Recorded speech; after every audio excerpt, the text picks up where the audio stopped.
তুমি ছিলে Likee celebrity, না তারপর তুমি ইউটিউবার।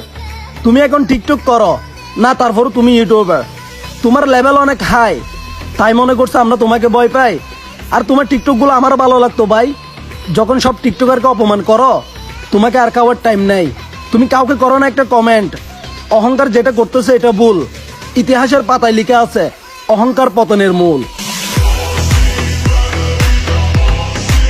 আচ্ছা, তুই তো একটা টিকটকার, আরেকটা টিকটকারের খোঁচা দেওয়া কথা কস কেন?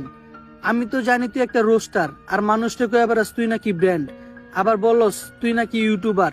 আরে বেটা, তুই তো আমার কাছে জোকার।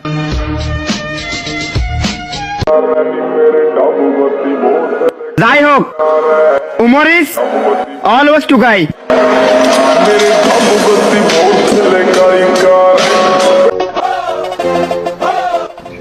আমি বিখ্যাত ইউটিউবার উমরন ফায়ার।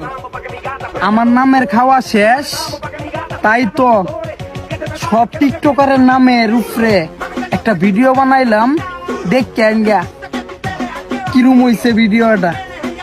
আমি কিন্তু উমরন ফায়ার। এমন ব্রান আমার পায়ের নিচে থাকে, সেই ব্রান পায়ে দিয়া আমি গু পাড়াই। মানুষকে ব্রান বইলা তোমরাই তার অসম্মান করো। ওমর ভাই, তুমি টিকটকারদের এভাবে ছোট করে ভিডিও করবা, এটা তোমার থেকে কখনো আশা করি নাই। আমি পার্সোনালি তোমাকে অনেক সম্মান করি। টিকটক হচ্ছে বিনোদনের প্ল্যাটফর্ম, এখানে সবাই সবার মনের ভাব প্রকাশ করে। তুমি টিকটকারদের এভাবে ছোট করে ভিডিও করছো, এই কাজটা মোটেও ঠিক করো নাই। যাই হোক, আমার কথায় কষ্ট পেয়ে থাকলে আমাকে মাফ করে দিও। আমার ভুল হয়েছে, ক্ষমা করে দেন।